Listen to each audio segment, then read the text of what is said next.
bienvenue au premier épisode Les Infertiles. J'ai le goût d'applaudir! Oh my God, je suis tellement nerveuse. Premièrement, je m'appelle Élodie Roy. Je suis une ancienne animatrice radio qui était passionnée par son métier. Mais là, je vous expliquerai pas pourquoi j'ai quitté... J'ai quitté ce job-là, oui, c'est ça, peut-être une autre fois. Mais j'avais vraiment envie de reconnecter avec le micro et de reconnecter avec ce contact que j'avais en radio avec le public, un auditoire. Mais je savais pas, donc j'avais envie de faire un podcast. Ça fait au moins 3 ans que j'ai en tête de faire un podcast, mais je savais pas sur quel sujet. Puis bien évidemment, je voulais que ça soit pertinent, je voulais pas que ça soit un podcast sur n'importe quoi. Puis je voulais pas non plus faire... ce qui existe déjà, tu sais, beaucoup, mettons, dans le monde du podcast. Et de fil en aiguille, au fil du temps, l'infertilité est arrivée, a cogné à ma porte, à la porte de mon conjoint et moi. Donc, ça fait 4 ans, ça va faire bientôt 4 ans, en fait, plus précisément en novembre, qu'on vit de l'infertilité.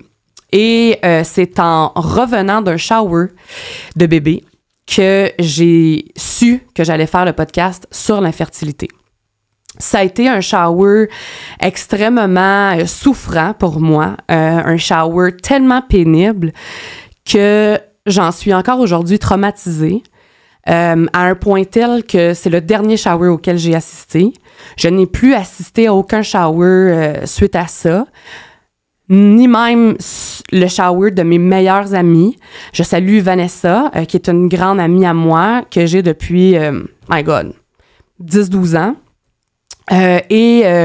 Aujourd'hui même, je manque le shower de ma meilleure amie. Je voulais juste en profiter également pour remercier mes amis et mon entourage d'être compréhensifs. D'être compréhensif parce que c'est pas mal la meilleure affaire que vous pouvez faire, en fait, avec les gens qui vivent de l'infertilité, d'être compréhensif, d'être à leur écoute et de leur donner de l'amour.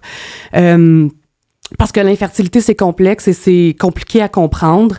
Donc, Claudie, je te salue, je t'aime beaucoup. Merci de ta compréhension. Je pense très fort à toi et je te souhaite un magnifique shower. Donc voilà. Mais, je vais pas juste brailler aujourd'hui.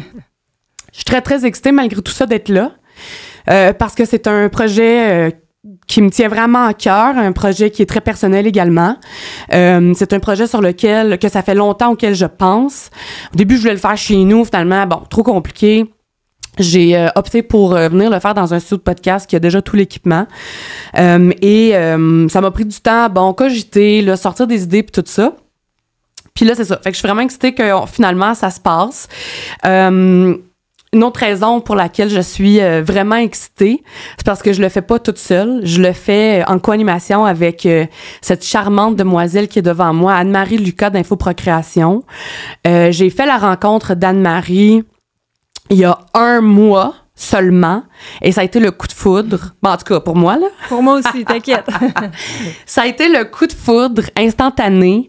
On avait de la misère à raccrocher. Seigneur, on s'est parlé pendant 3h45 de temps la première fois qu'on s'est rencontrés, virtuellement, parce que moi, j'habite à Gatineau, Anne-Marie, t'habites à Montréal. On s'est rencontrés jeudi. Ah oui, on s'est rencontrés. Oui, il y a 2 jours. Il y a 2 jours. On s'est rencontrés physiquement pour la première fois il y a 2 jours au lancement du livre sur l'infertilité, de l'ego de l'infertilité. Puis c'est là qu'on s'est rendu compte qu'Élodie est plus grande que moi de taille. Ouais, c'est ça. T'es un peu plus grande que mon allié qui est devant moi.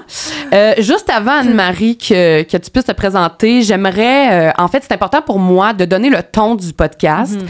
Moi, j'ai beaucoup de frustration envers l'infertilité parce que ça touche 17,5% de la population mondiale. C'est 1 personne sur 6, puis il y a personne qui connaît ça. What the fuck? Les gens, on connaît la dépression et pourtant la dépression, ça touche moins de 4% de la population mondiale. Il y a des causes, il y a des situations de santé, des conditions qui affectent une plus petite partie de la population et on connaît très bien ces conditions-là, mais pourquoi est-ce que l'infertilité, qui touche un si haut pourcentage de personnes, n'est pas connue? Donc, là, je veux pas trop m'éparpiller, mais je fais ce podcast-là après ma barre pour les infertiles, pour les gens qui, comme moi, souffrent en silence peut-être, qui sont tannés de se faire dire toutes sortes de commentaires déplacés qui partent d'une bonne place, d'un bon endroit, mais qui n'ont pas leur place. Et je le fais aussi dans un très grand espoir d'éducation. J'espère vraiment beaucoup éduquer la population au grand complet en partant de l'adolescence, là.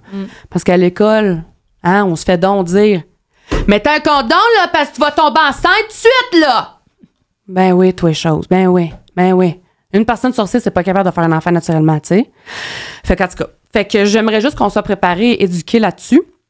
Et donc, comme je suis une personne assez franche et authentique dans la vie, ça sera un podcast franc, cru et authentique. Je veux poser les vraies questions. Je veux poser les questions que tout le monde n'ose pas demander. Parce que oui, on va recevoir des spécialistes, des experts en santé, en fertilité, des gynécologues, des fertilologues. On va recevoir également plusieurs témoignages parce que c'est grâce à des témoignages qu'on va se reconnaître. C'est grâce à des témoignages qu'on va savoir qu'on n'est pas les seuls dans notre situation à vivre la situation telle qu'on la vit. Et ça, je pense, en fait, moi, là, ça m'aurait fait beaucoup de bien d'entendre des témoignages semblables aux miens quand j'étais dans mes débuts d'infertilité. Donc, en gros, je fais le podcast que moi, j'aurais voulu écouter quand j'étais en grande crise, là, quand ça allait plus. Je vous dis pas qu'aujourd'hui, ça va. Non, ça va toujours pas parce que j'ai toujours pas d'enfant et voilà. Donc voilà, donc ce sera, c'est ça, cru, direct, donc oreille chaste, s'abstenir. Vraiment désolée. Ça se peut qu'on sacre, ça se peut qu'on braille, ça se peut qu'on soit... Oui, ça se peut qu'on rit. Quelqu'un qui m'a dit, je te l'ai dit, là, mais quelqu'un qui m'a dit, mais là, ça va être drôle, ton podcast? Non, mais c'est parce que toi, t'es drôle quand tu parles. Toi, t'es funny, comme. Fait que ça va être drôle. Je sais pas, là. Tu sais, je pense pas que je vais me mettre à faire des jokes, là. Mais, coudonc. Si j'ai réussi à vous faire rire, à faire avoir un petit sourire en coin, tant mieux. Fait que voilà. Et je vous invite à poser vos questions. Là, c'est sur Facebook aujourd'hui. Donc, allez poser vos questions sous le direct ou des commentaires, salutations, si vous voulez qu'on aborde quelque chose en direct avec vous aujourd'hui. Sinon, ça sera disponible en rediffusion dès le 30 octobre. Et ça s'appelle Les Infertiles parce que je pense que c'est assez clair et simple. Nous sommes des infertiles. On est infertile quand on n'est pas stérile. On est infertile quand ça fait 1 an et plus qu'on tente de faire un enfant sans succès. Donc, quand ça fait 12 mois consécutifs de relations sexuelles non protégées. Ça, c'est pour les femmes ayant 34 ans et moins. Ah, d'accord. OK, 35 ans et plus, c'est 6 mois d'essai. Ben oui, c'est ça. Ça, on va en parler, hein, parce que, bon, ça a l'air que quand on a 35 ans et plus... ça va pas bien. Gériatrique. Ouais, c'est ça, on est des gériatriques. Donc, voilà. Et puis... j'ai plusieurs remerciements à faire, mais je vais pas les faire aujourd'hui parce que là, le temps file et à cause de nos problèmes techniques, on a manqué beaucoup de temps. On a perdu du temps, en fait, sur le temps d'enregistrement aujourd'hui. Fait que je vais les faire éventuellement, mais vous allez vous reconnaître, je pense. Il y a énormément de personnes, de gens autour de moi qui m'ont aidé d'une quelconque façon et je tiens sincèrement à vous remercier du plus profond de mon cœur. Là, c'est sûr, par exemple, que je suis obligée de remercier mon chum, Simon, qui est derrière les caméras, qui est assis ici avec nous. Simon m'a énormément aidé. Sans lui, on serait pas là en ce moment, comme il m'aide vraiment à travailler beaucoup sur le podcast. Et je remercie également Anne-Marie d'avoir accepté de suite mon invitation à être ma co-animation. Donc, ça me touche, je l'apprécie et merci énormément. Donc, je te passe la POC, ma belle. Merci. Allô! Allô! Premièrement, moi, je veux dire que, est-ce que je parle assez fort? Est-ce que le son est bon? Oui? Le son est bon. Bon, parfait. En fait, il l'a dit avant de me présenter, j'avais envie de te dire que là, je t'ai vu, t'as ouvert ton cœur, t'as pleuré live. Puis je veux juste te dire que je suis vraiment impressionnée que tu fasses ce balado-là alors que t'es en plein dans les traitements. Moi, tu le sais, tu me connais un peu plus, là, puis tu le sais que j'aurais jamais pu faire ça si j'étais en plein dans mes traitements. Là, ça aurait été impossible sur moi parce que moi, j'étais en boule, tu sais. Bon. Fait que je te lève vraiment mon chapeau, puis je te trouve vraiment inspirante. Puis, tu sais, je pense que ce balado va vraiment aider, là, vraiment beaucoup de monde. On l'espère. Merci. Fait que là, à mon tour de me présenter. Oui, donc, vas-y. Anne-Marie, Lucas, moi, j'ai en fait, je suis infertile, donc j'ai même pas eu le temps d'essayer d'être infertile, de tomber enceinte, parce que à 34 ans, en 2016, donc vous allez faire les maths, savoir j'ai quel âge aujourd'hui, j'ai eu un cancer très, très grave et très agressif. C'était logé dans, je vais faire une histoire courte, là, c'était dans un de mes vagins, parce que oui, j'avais 2 vagins, j'avais 2 utérus et j'ai un rein. Puis la seule façon donc de me sauver, c'était, en plus des traitements de radiochimio, c'était d'avoir une hystérectomie, c'est-à-dire l'ablation de mon utérus, de mes utérus.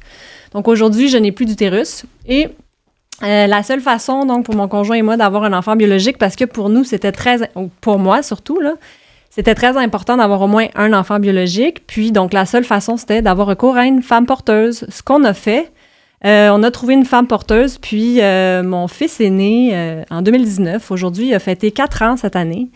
Puis, mais c'était un parcours vraiment très difficile parce que j'ai perdu ma fertilité du jour au lendemain, là.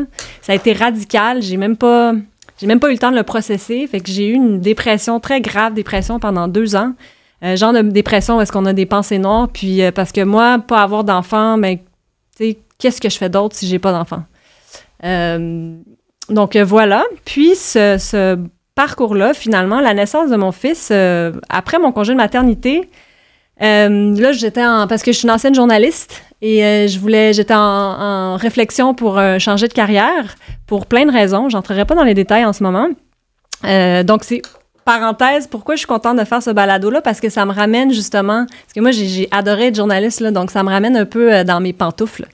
Peut-être pas le côté direct micro, là, mais le côté réflexion journalistique. Parce que tu étais une journaliste pour la presse écrite. J'étais une journaliste pour la presse écrite. Donc, j'avais le confort de mon ordi caché, là. Bon. Mais c'est un beau défi que j'accepte d'entreprendre. Donc, je t'ai rendu. Écoute, là, tu le sais que moi, je suis pas bonne de faire intro back de même. Ben, en fait, moi, je m'en souviens. OK, vas-y. Donc, changement de carrière, qu'est-ce que je fais dans la vie? Puis, pendant le processus, mon conjoint et moi, on s'est rendu compte que non seulement il y avait très peu d'informations et très peu de soutien en gestation pour autrui, mais en infertilité aussi. Moi, pendant ma dépression, là, j'ai cherché des psychologues spécialisés en fertilité, mais spécialisés, pas juste qui cochent, tu sais. Puis j'en ai pas trouvé. Fait que ça a été vraiment difficile. Ça a été un parcours que j'ai dû... qu'on a dû... Excuse-moi de t'interrompre. Est-ce que tu en as trouvé, mais qui n'était pas disponible ou tu n'en as pas trouvé? J'en ai trouvé une. Puis là, il faut savoir que j'étais très déprimée. Fait qu'est-ce qu'il y en avait que j'ai pas été capable de faire les recherches? Je sais pas. Je sais qu'à ce moment-là, c'était en 2017. J'en ai trouvé une qui était une psychologue. Je me souviens plus de l'hôpital. Là. Je sais plus si c'était Sainte-Justine ou... en tout cas, c'était affilié à un hôpital. Fait qu'elle travaillait pour l'hôpital, mais j'avais pas d'accès donc à elle. Puis moi, les psychologues de l'hôpital où est-ce que j'étais traitée en cancer, ils étaient pas spécialisés. Ils étaient spécialisés en oncologie, mais pas en... Donc, il avait beau vouloir m'aider, c'est vraiment particulier, là, la santé mentale. Quand on est infertile, c'est un tout autre... c'est un autre domaine, carrément. Absolument. Voilà. Aujourd'hui, il y en a plus. On va d'ailleurs en avoir au podcast, au balado. Donc, ce que j'ai voulu faire, j'avais envie de changer de carrière, mais là, j'avais envie d'aider. Je ressentais ce besoin d'aider. Puis là, j'avais 3 sujets. J'avais le cancer, la dépression, l'infertilité. Le cancer, il y a déjà beaucoup de choses qui se font. La dépression, il y en a... ça reste encore un peu tabou, mais il y a quand même beaucoup d'initiatives. Infertilité, il y a presque rien. Donc, je me suis lancée. J'ai parti Infoprocréation. Aujourd'hui, Infoprocréation, donc, on accompagne puis on informe les parents, comme mon conjoint et moi, que ce soit infertile ou que ce soit LGBTQ qui ont recours à une femme porteuse. Bientôt, on va aussi accompagner les femmes porteuses aussi. Donc voilà, c'était pour combler un peu ce manque parce qu'il y a très peu d'informations sur le sujet, il y a très peu d'outils, il y a très peu de ressources. Puis, bientôt, on va ajouter, parce que la mission d'Infoprocréation, en fait, c'est d'aider tout le monde en procréation assistée et pas juste la gestation pour autrui et pas juste non plus les infertiles, mais il y a des donneuses d'ovules, il y a des femmes porteuses, il y a des mamans solo, il y a des papas solo, il y a des LGBTQ, puis oui, il y a les infertiles. C'est sûr que c'est... Tu sais, pour moi, ça me représente. Donc, c'est sûr que ça part des personnes infertiles. Mais donc, en procréation en général, il y a très peu de ressources. Donc, voilà. Puis, ce qu'on offre, c'est des services, c'est vraiment pour outiller, pour accompagner, pour informer, pour soutenir. Puis, on a plein de beaux projets qui s'en viennent.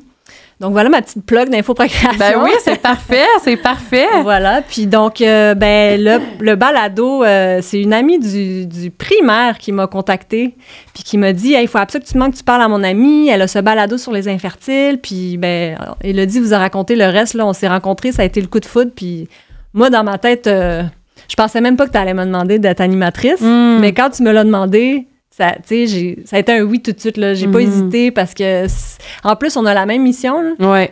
Donc, c'est... d'où notre grande connexion. Tu sais, je veux dire, nos personnalités, on connecte beaucoup. Vraiment, ouais. Mais aussi, je pense qu'à la base, on a vraiment beaucoup connecté parce qu'on a la même mission, on a le même but, les mêmes intentions, tu sais. On veut toutes les deux aider les gens qui sont passés à travers les mêmes choses que nous, les mêmes choses auxquelles nous, on a dû passer au travers. Donc, pour revenir à ton amie du primaire, en fait, c'est ma collègue. C'est ça, oui, j'ai oublié de le dire. Donc, depuis que je suis plus animatrice à la radio, je salue les gens de Rimouski, Val-d'Or et Bécomo et Gatineau, les villes dans lesquelles j'ai travaillé à la radio. Mais maintenant, je suis une bonne fonctionnaire fédérale pour le gouvernement du Canada. Ça fait 5 ans, ça va faire 5 ans en décembre que je suis fonctionnaire au fédéral et je travaille en communication et je travaille dans un nouveau ministère, donc dans une nouvelle équipe depuis avril dernier seulement. Et moi, ça fait peut-être depuis le mois d'août là, qu'on vient de passer que j'ai enclenché mon processus de balado. Et dans mes multiples étapes de choses à faire pour aboutir le projet, je voulais avoir des commandites. Donc, je voulais élaborer un plan de commandite, un plan de commanditaire. Mais je n'ai aucune idée comment ça marche, quoi mettre là-dessus, aucune idée. Et là, j'ai comme une petite voix à l'intérieur de moi qui s'est dite... Va donc voir tes collègues dans l'équipe marketing. Parce que je travaille en communication, mais en tout cas, il y a différentes équipes dans la direction où je travaille. Fait que une bonne journée, je me suis dirigée vers les bureaux de mes collègues en marketing. Et là, je pose la question à une collègue. Est-ce que tu connais ça, toi, un plan de commandite? Non, j'ai aucune idée. Et la gestionnaire se revire de bord et me dit, ben oui, moi, je connais ça comme le fond de ma poche. J'ai fait des milliers et des milliers de plans de commandite dans mon expérience au privé parce que là, il y a beaucoup de fonctionnaires qui faisaient autre chose au privé avant de travailler pour le public. Bref. Et là, moi, je capote. Mais voyons donc, ça se peut pas. Mon Dieu, peux-tu m'aider, tout ça? On a une première rencontre, elle et moi, et je lui parle de mon projet, de mon balado. Donc, je lui dis que je souffre d'infertilité. Et tout de suite, elle a pensé à Anne-Marie. Donc, Valentine Hébert, merci beaucoup de nous avoir mis en contact parce que sans elle, on se serait jamais rencontrés. Puis, c'est ça, j'aurais pas de nouvelle amie dans mon cercle social. Donc, donc c'est comme ça qu'on s'est connus. Ouais. Est-ce que tu voulais ajouter autre chose sur ton parcours? Non, je pense que j'ai fait, à moins que tu avais des questions, mais je pense que j'ai fait le tour. Oui, je vais en avoir, mais je pense que je vais parler de mon parcours à moi, puis ensuite, on pourra mutuellement se poser des questions selon le temps qui nous reste. Donc, voilà. Donc, ça fait 4 ans qu'on essaie de faire un enfant. Après 6 mois, j'ai appelé ma médecin, puis je lui ai dit, écoute, ça marche pas, là, ça fait 6 mois qu'on essaye. Fait qu'elle m'a dit, on va attendre 1 an parce que c'est ça la norme là dans l'infertilité. Tu vas être pris en charge ou les gens sont pris en charge après 1 an ou à partir d'1 an d'essai là. Donc on s'est rendu jusqu'à l'année puis ensuite c'est ensuivi des plein de tests là, des échographies intravaginales pour voir si j'avais des fibromes, pour voir si j'avais de l'endométriose, pour voir s'il y avait quelque chose dans mon utérus négatif. Et ensuite, on a été pris en charge par la clinique Procréa à Gatineau, qui est la seule clinique de procréation médicale assistée dans la région. Puis ça fait pas longtemps qu'on l'a, là. Ça fait, je sais pas combien de temps exactement, mais quelques années à peine. Mais vous avez pas aussi, vous avez accès aussi à la clinique d'Ottawa, non? Ah oui, tu peux aller à Ottawa, c'est juste que à ce moment-là, et je dis bien à ce moment-là, Procréa faisait partie du régime de l'assurance maladie du Québec, ouais, okay. Donc c'était gratuit. Si j'allais à Ottawa, il aurait fallu que je paye, tu sais. Même si vous êtes à Gatineau? Ah oui, ben oui, parce qu'on n'est pas dans la même province. Ouais. Tu sais, Ottawa, c'est l'Ontario. Fait que, tu sais, même s'il y a juste un pont qui nous sépare, même si on est à 2 minutes de char, comme les règles puis les lois sont pas pareilles sur toutes, là, tu sais. Puis même leur processus en fertilité, en tout cas, on pourra peut-être s'informer là-dessus éventuellement. Parce que je pense que les processus en fertilité en Ontario diffèrent légèrement ou à quelques niveaux ça se diffère. de la procréation médicalement assistée au Québec. Donc c'est ça. Fait que là, on a fait plein de tests. Tout était beau. Donc, après avoir fait tous les tests, le diagnostic tombe, puis on a une infertilité inexpliquée, toi, chose. Fait que vous êtes pas chanceux, mes chums, ça pogne pas, puis on sait pas pourquoi, on a aucune raison à vous donner, parce que tout est beau chez monsieur, tout est beau chez madame, puis vous êtes juste pas chanceux. C'est la raison que le gynécologue chez Procréa m'a donnée. Je ne suis pas chanceuse. Parce qu'il m'expliquait que quand un couple a une relation sexuelle non protégée pendant la fenêtre d'ovulation, qui est 4 jours, 4 jours, manque-la pas. 4 jours, si tu l'as manqué avant, après, c'est fini, là. Attends le mois prochain. Fait que quand un couple hétérosexuel a une relation sexuelle non protégée pendant le 4 jours d'ovulation, donc le 4 jours de fertilité du mois, ils ont une chance sur 5 de tomber enceinte. Mm-hmm. Fait que moi et mon chum, on n'est jamais tombé sur notre chance sur 5. Vraiment, là, en 4 ans, de la misère à créer ça. Fait que pourquoi, d'abord, que tout le monde autour de moi, ça tombe tout enceinte en cliquant des doigts? Fait que moi, je suis vraiment, vraiment bad luckée à ce point-là. Là. C'est sûr que non. C'est sûr qu'il y a d'autres explications à ça, mais malheureusement, la science n'est pas rendue là. Malheureusement, la fertilité, comme je l'ai mentionné tantôt, c'est complexe et compliqué. Puis même les meilleurs spécialistes, les meilleurs scientifiques, les chercheurs, ça ne l'explique pas encore. Mm-hmm. Donc, c'est pour ça que c'est inexpliqué. Donc, on a essayé des inséminations. On a fait 2 inséminations. Donc, tu as une stimulation hormonale avec de la médication orale pour créer le plus d'ovules possible, pour augmenter les chances qu'il y ait au moins un ovule qui pogne. Puis là, après ça, mon chum va donner son petit échantillon de sperme. Donc, il va se masturber dans la petite pièce à côté. Il éjacule dans le petit pot. Puis là, il donne le petit pot aux médecins qui sont sur place, techniciens. Ils vont nettoyer le sperme pour garder que les spermatozoïdes les plus forts, les meilleurs, et avec une genre de... seringue. Genre de seringue. Non, mais c'est quoi le terme que tu m'as donné, là? Un cathéter. Ouais. Un genre de cathéter. Ils vont placer injecter. Ça. Ouais. Juste l'autre bord du col de l'utérus. Fait qu'ils entrent vraiment dans l'utérus, juste l'autre côté du col, et là, ils injectent les spermatozoïdes. Donc, ils font comme 50% du chemin pour les spermatozoïdes. Fait que c'est ça. Fait que ça, c'est une insémination. OK? Trompez-vous pas de terme. Donc, une insémination, c'est ça. C'est vraiment une injection du sperme dans le vagin de madame. Donc, on en a fait 2 qui n'ont pas fonctionné. Et là, ensuite, le mois suivant notre 2e insémination, le cher gouvernement du Québec a fait des coupures budgétaires dans les cliniques de fertilité privées. Donc, toutes les cliniques de fertilité au Québec, privées au Québec, ont fermé leurs portes pendant, je pense que la durée a varié d'une clinique à l'autre, mais pour Gatineau, je crois que ça a été 2 mois qui ont été fermés, peut-être que je me trompe, et quand ils ont réouvert, ils nous ont annoncé qu'ils se débarquaient du programme de l'assurance médicale du Québec. Ça voulait dire que les services n'étaient plus gratuits. Ça veut dire que la clinique continuait d'opérer, mais seulement pour les clients payants. Les patients, whatever, les infertiles, qui ont de l'argent puis qui veulent payer. ou qui sont vulnérables, puis dans la vulnérabilité, vont peut-être s'endetter pour réaliser leur rêve le plus cher, de faire un enfant. Donc, on a arrêté, nous, nos processus parce que c'était plus gratuit, puis on voulait pas payer pour ça, puis on en avait déjà fait 2, puis ça avait pas fonctionné.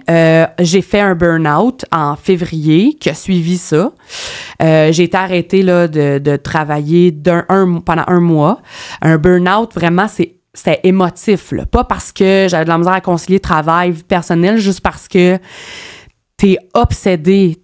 Puis pour moi et pour grand nombre de personnes qui sont dans des traitements de fertilité, c'est la seule chose qu'on veut au monde. C'est la chose qu'on veut le plus au monde, avoir un enfant, être mère, être père. Fait que quand t'es pas capable d'avoir ça, quand tu te rends compte que t'as pas de contrôle sur... En fait, pour avoir ce que tu veux le plus au monde, c'est extrêmement souffrant. Tout le monde autour de toi a réussi à tomber enceinte. T'as même des gens qui sont pas sûrs s'ils veulent des enfants, puis ils tombent enceintes. Puis t'as des gens qui en veulent pas, puis ils tombent enceintes. Puis tu sais, fait que c'est ça. Fait que il y a tout ça aussi. Fait que bref, c'est très, très, très prenant. C'est une grande charge émotive et psychologique. Donc, j'ai fait un burn-out. Et pendant ce burn-out, mon chum, un peu à mon insu, a rempli un formulaire d'information pour la clinique de fertilité McGill à Montréal pour la fécondation in vitro. Donc, il me l'a dit, là, quand il a reçu, en fait, un feedback, parce que ça n'a pas été très long, juste quelques semaines, il m'a dit, écoute, j'ai déjà reçu des nouvelles, je voulais juste te dire que j'ai rempli le formulaire, tu sais, puis là, j'ai déjà des nouvelles de McGill. Fait que, bref, je vous épargne tout ça, mais bon, on a fait une fécondation in vitro à McGill en novembre dernier. Donc, ça va faire 1 an en novembre qui s'en vient. Parce que là, actuellement, on est le 21 octobre. Tu as fait une ponction. Mais... Oui, c'est ça. Donc, on a fait le processus de fécondation in vitro au complet, à l'exception de la dernière étape, qui est le transfert des embryons.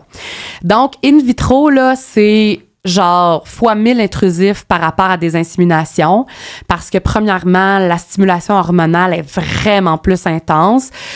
Au lieu de prendre la stimulation hormonale orale, c'est des injections dans le ventre. Donc, pour ma part, j'avais 3 injections à me faire dans le ventre par jour pendant 7 ou 8 jours. Et puis là, entre-temps, tu vas à la clinique faire des suivis, tu te fais faire des échographies intravaginales pour voir comment tu réagis à la stimulation, comment tu as de follicules, comment, tu sais, comment ça va. Puis, j'ai eu la ponction. De mémoire, c'était le 27 novembre.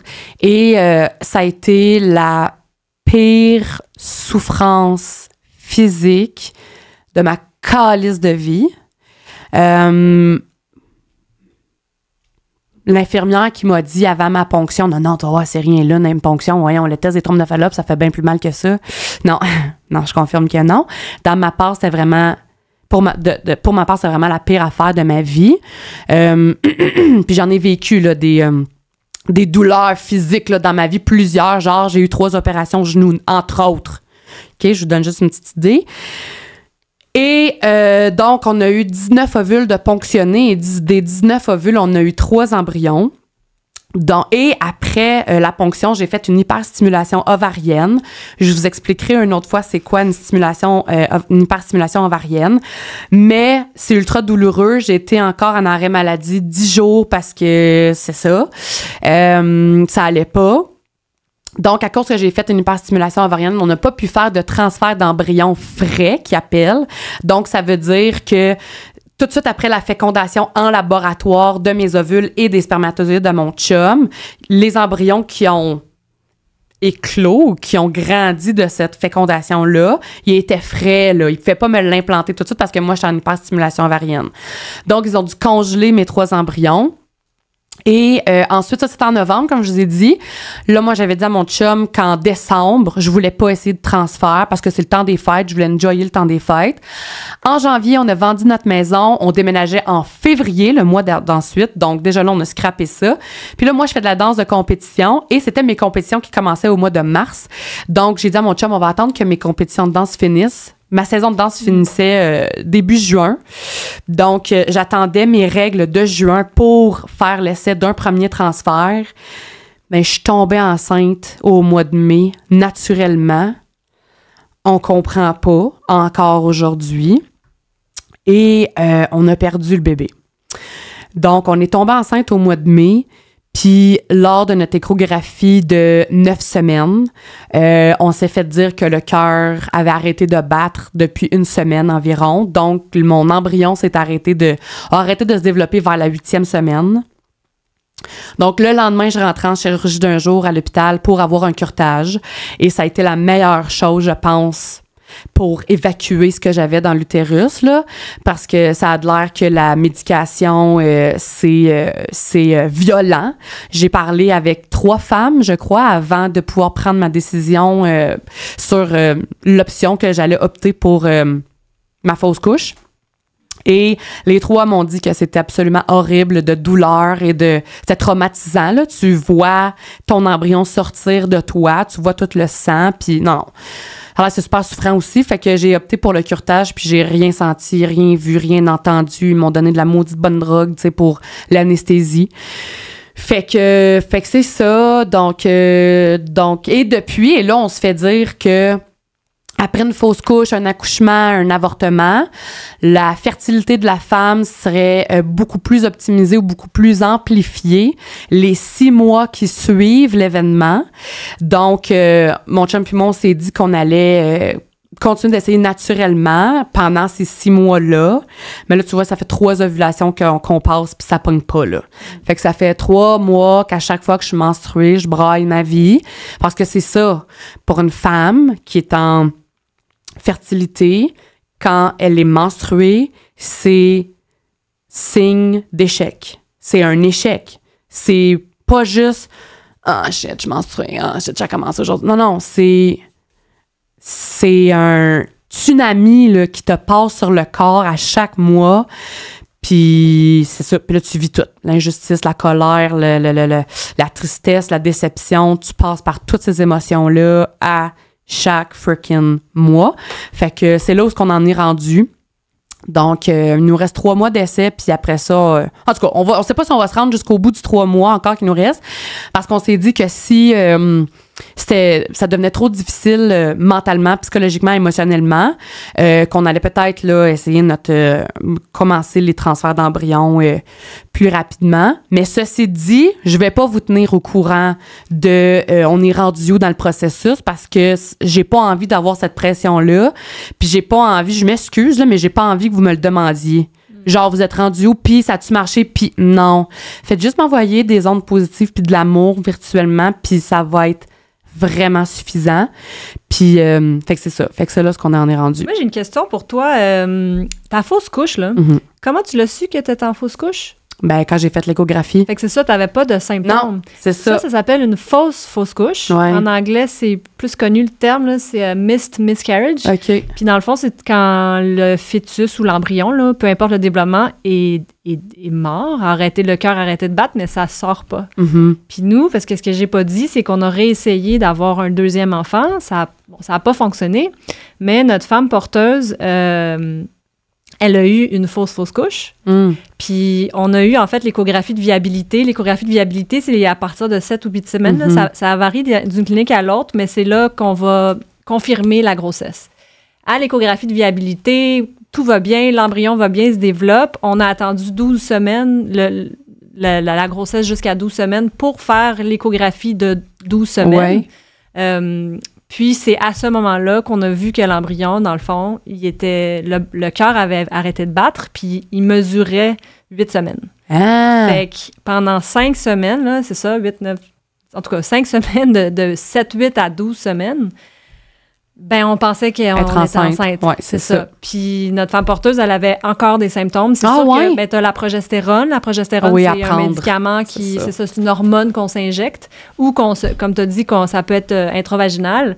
Donc, c'est ça, elle avait encore des symptômes de grossesse. Puis ça, c'est peu connu aussi. Puis tu le sais pas, là.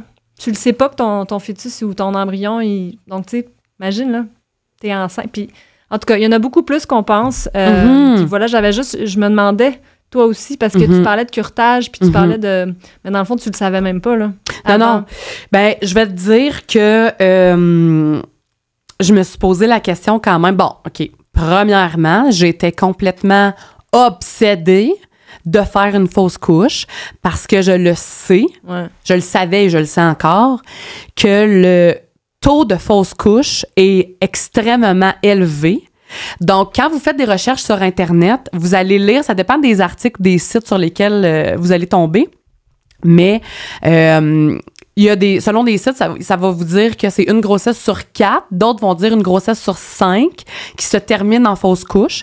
Pas une femme sur 5, bien important, il y a une différence. Une grossesse sur 4 ou 5, mais ma médecin de famille m'a dit que c'était plutôt une grossesse sur 3. Ouais, c'est ça. Pour les grossesses que l'on connaît. Pour les fausses couches qui sont rapportées.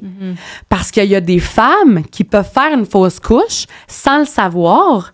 Fait que ça, c'est pas comptabilisé, c'est pas répertorié, tu sais, comme étant une fausse couche. Je vous donne un exemple. Une femme qui pense qu'elle est juste en retard dans ses règles, puis qui saigne pendant 2 semaines, ben c'est peut-être plus une fausse couche que juste un petit dérèglement dans tes règles, tu sais. Parce que oui, on peut faire une fausse couche aussitôt que 5 semaines, 4, oui, c'est ça. Aussitôt que tu fais un test de grossesse, dans le fond, tu peux faire un test de grossesse positif, tu peux faire une fausse couche, tu sais. Puis oui, c'est ça. Fait que je vais juste faire une parenthèse par rapport à la fausse couche. Tu sais, quand les femmes disent « j'ai fait une fausse couche à 12 semaines », mettons, quand ils ont commencé, quand le bébé est sorti, tu sais, qu'ils se sont mis à saigner à 12 semaines, mais c'est pas vraiment à 12 semaines que ça s'est passé réellement parce que, comme tu as dit, le bébé, il a arrêté de se développer avant ça. Mais ça dépend. Il y en a qui font vraiment des fausses couches tard. Oui, oui. OK, oui, c'est ça. Fait que dans le fond, dans mon cas, dans le cas de ta femme la femme porteuse, on appelle ça une fausse couche. Mais en fait, une fausse couche, c'est quand l'embryon arrête de vivre, mais qu'il reste accroché. Oui, c'est ça. Il tombe pas seul. C'est ça. Fait que c'est une vraie fausse couche. Je sais pas pourquoi ça s'appelle fausse couche. Puis en même temps, je sais pas si c'est le terme en français. La traduction, ça serait une fausse couche manquée. OK. Puis c'est ça. Tandis qu'une fausse couche, on va dire normale, là, j'aime pas le terme normal, mais c'est que ça décroche tout seul puis ça tombe tout seul. C'est ça. Donc, c'est pas, tu sais, oui, il peut y avoir des fausses couches à 12 semaines qui sont réellement à 12 semaines, mais dans notre cas, l'embryon a arrêté de vivre à 7 ou 8 semaines. Il mesurait 7 ou 8 semaines, donc à 12 semaines, tu sais, la fausse couche était déjà faite, c'est juste que c'est pas tombé, tu sais, naturellement. Puis c'est ça, moi je me suis posé la question parce que mes symptômes avaient arrêté.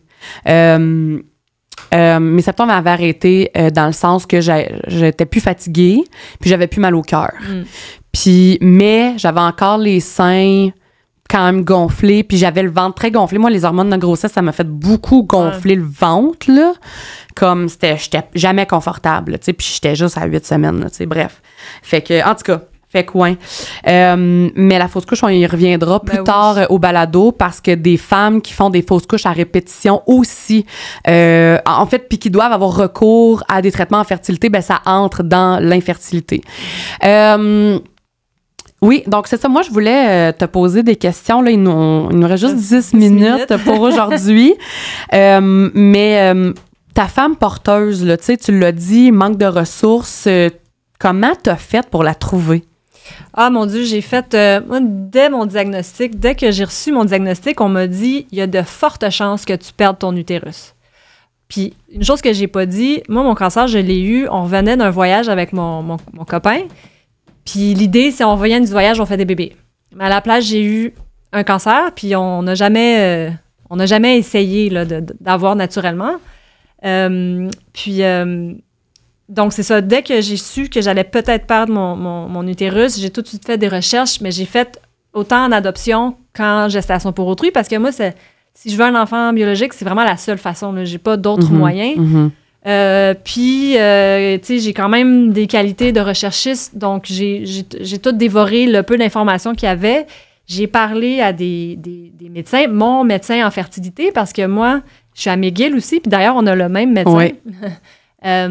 Puis, dans le fond, moi, ce que j'ai fait, c'est la préservation de la fertilité pour les patients de cancer, c'est-à-dire qu'avant mes traitements de cancer, j'ai fait une ponction ovarienne.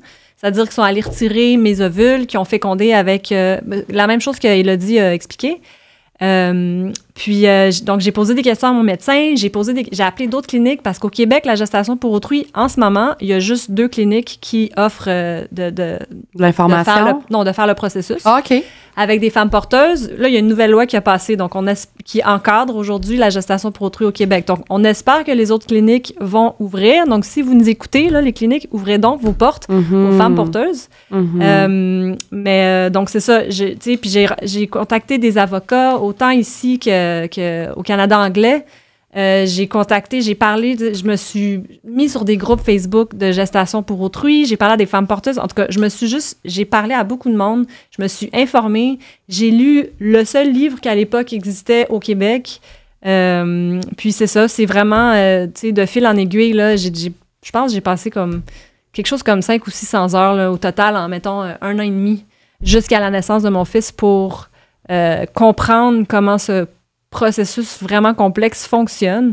Puis notre femme porteuse, en fait, ce qu'on a fait, c'est qu'on avait fait une petite publicité, là, une publication. Une publication où est-ce que on avait fait un T-shirt, puis sur le T-shirt, c'était écrit en anglais parce qu'on cherchait surtout en Ontario. Mine is broken, can we borrow yours? Fait que ça veut dire le mien est brisé, est-ce que je peux emprunter le vôtre? Puis j'ai écrit un texte, puis en tout cas, on a publié ça sur tous les groupes Facebook qu'on a trouvés. On a aussi envoyé à je pense, 70 de nos amis, familles, connaissances. Puis, de fil en aiguille, en fait, on l'a trouvé, ça a pris 2 semaines. Wow! Ouais, excuse, je viens de te cracher dessus. C'est correct! Donc, c'est ça, comme on l'a trouvé, c'est beaucoup de recherches, beaucoup de cognage de portes, beaucoup de déceptions aussi. Puis, mais on a réussi, on n'a jamais lâché, là. Puis, on est quand même vraiment chanceuse d'avoir une femme qui a accepté de nous aider. Puis en passant, pour les intéressés, la gestation pour autrui, c'est légal au Canada, c'est légal dans toutes les provinces. Ce qui est illégal, c'est la rémunération. Et oui, il y en a qui le font vraiment, de façon gratuite. Oui, c'est ça. Donc, je sais que c'est une question que beaucoup de monde se pose. Donc, notre fils, c'est vraiment mes gènes, là, c'est mon ovule avec le sperme de mon chum. Oui, je l'ai rencontré, ton fils, puis je m'excuse de te dire ça, mais c'est vraiment le portrait tout craché de ton conjoint. Je sais. Ça écœure un peu, je pense, quand c'est la femme, qui porte, puis dans ton cas, c'est pas toi qui l'as porté, mais il y a tout de monsieur, tu sais. Ouais, mais ça, c'est apparemment, là, c'est un, je sais même pas si c'est vrai, j'ai pas fait des recherches, je sais pas si c'est des oui-dire ou quoi, là, mais ça serait voyons, pas une fonction, mais ça serait comme évolution. C'est comme c'est la femme qui le porte pour que l'homme sache que c'est le sien, il va y ressembler. Voyons donc. Mais tu sais quoi, on va faire des recherches, puis on va revenir là-dessus. Ouais, c'est ça, voir si c'est vrai, puis voir s'il y a vraiment quelque chose qui se passe. Lié à ça, là. Ouais, c'est ça, génétiquement, au niveau des chromosomes, puis tout, là. Ça serait intéressant. Mon Dieu, qu'est-ce que je veux te demander d'autre? Oui. J'avais envie de parler de ponction d'ovule. OK. À quel point c'est difficile. Oui. Je voulais renchérir que oui, c'est en effet très difficile. Parce que moi, j'ai fait une 2e ponction il y a 1 an, parce que j'ai encore mes ovaires. Donc, je ne suis pas en ménopause. Est-ce que tu as tes trompes de Fallope? Non. J'ai juste mes ovaires. Mais tes ovaires, ils tiennent comment? Dans l'air? Ils flottent, là. Ils les ont accrochés, je pense. Ils flottent, là. Fait que, tu sais, comme quand j'ai j'ai pas de règles parce que je saigne pas, mais quand j'ai mon cycle, j'ai mal plus en haut qu'avant. Ah, donc, ouais, c'est vraiment spécial. Fait que tu continues d'avoir une ovulation, mais t'as plus de règles. J'ai plus de règles. Puis, est-ce que tu as quand même des pertes? Des fois. Ah oui, des fois. Est-ce que tu as des pertes d'ovulation? J'en ai aucune idée. Ah, parce que tu sais pas c'est quoi des pertes d'ovulation? Non, honnêtement. Ah, OK, je vais te l'apprendre. J'ai jamais eu de pertes j'ai eu des saignements, là, mais des pertes... juste avant, tu veux dire? Ah non. Fait que là, je suis vraiment heureuse de lui apprendre quelque chose, puis je vais vous le dire tout de suite. En fait, c'est très facile de repérer son ovulation. En tout cas, je sais pas, là, dans ton cas, mais dans une femme, chez une femme qui a encore son utérus et qui a encore ses règles, on repère l'ovulation par notre glaire cervicale, qui est les pertes qui nous sortent du vagin. Puis là, je parle pas de pertes brunes ou de saignements. Non. Blanc? Non. C'est clair? Oui. Donc, les pertes d'ovulation sont transparentes et gluantes. Fait que, mets-toi les doigts dessus, là, pogne ta glaire, puis fais ça de même. éloigne tes doigts l'un de l'autre, ça devrait coller sur chacun de tes 2 doigts. Donc, ta glaire cervicale transparente et gluante, c'est ton ovulation, fait que fais l'amour, let's go. Fait que oui, c'est ça. Donc, tu remarqueras quand tu t'essuies, quand tu vas faire pipi là, sur ton papier, si t'as des... Tu sais, si t'es capable de le repérer, là, mais... Ben ouais, il n'y a pas de conduit, tu sais, parce que moi, dans le fond, j'ai plus d'utérus, fait que l'utérus, c'est juste un vagin avec un plafond, là. Fait que je sais pas si... Je pense que mes sécrétions viennent de mon vagin et non de mon ovaire. Ouais, je comprends. Ben, c'est une question qui, en fait, c'est super intéressante. Je vais demander à mon médecin. Moi, je les repère aujourd'hui, mes ovulations, parce que j'ai mal aux ovaires. J'ai jamais eu mal aux ovaires comme ça avant. OK. Mes symptômes, c'était comme une crampe. J'avais comme un anneau de crampe autour, tu sais, au bas là, du ventre. Mais là, c'est vraiment comme si quelqu'un me rentre un couteau dans l'ovaire. À ce point-là? Ben, c'est pas aussi intense que ça, mais des fois, ça me fait tellement mal que ça me fait plus mal qu'avant, puis c'est comme vraiment un endroit spécifique, là. OK. Donc, c'est vraiment spécial. La première fois que j'ai eu mal, j'étais comme, mon Dieu, c'est quoi ça? Ouais, ça, on doit être bientôt vers la fin, là. Ouais, on n'a pas le choix de terminer là-dessus. Ouais. J'aurais eu plein d'autres questions parce que tu as eu beaucoup d'embryons, mais malheureusement, vous en avez perdu 9 sur 10. On a eu... Ouais. C'est ça. On a eu 10... Dans ma première ponction, on a eu 10 embryons. J'ai eu 16 ovules. Sur les 16 ovules, puis il y en avait plus encore, mais comme ma tumeur était vraiment collée, il ne voulait pas trop aller jouer là-dedans. Donc, sur ces 16 ovules, il y en a eu 10 qui ont été fécondés. Et moi, a priori, j'avais jamais eu de problème de fertilité. Puis ce qu'on me dit, c'est que mes embryons étaient... c'est très rare d'avoir un taux d'avoir 10 embryons, là, c'est rare. Là. Ben, c'est pas le 10, c'est le plus que 50% sur le nombre d'ovules collectés. Ah oui, c'est ça. C'est très rare, là, c'est souvent en bas de 50%. Puis aussi, tous les 10 embryons étaient de qualité extraordinaire, le top des qualités. Donc oui, malheureusement, il y en a juste un qui a fonctionné. On ne sait pas pourquoi. Moi, je me suis fait dire parce qu'on est allé voir Dr Genet. C'est souvent, on va la consulter quand on est en infertilité d'expliquer. Puis, ce qu'elle nous a expliqué, donc, c'est que on ne sait pas qu'est-ce qui s'est passé, mais selon elle, c'est vraiment très rare. Les chances que ce soit la faute de nos embryons... Bien, la faute. Les chances que ce soit... En fait, les chances que les 9 embryons sont réellement pas viables sont très petites. Donc, qu'est-ce qui s'est passé? On le sait pas. On a arrêté là parce que c'est sûr qu'avec une femme porteuse, c'est très invasif. Là.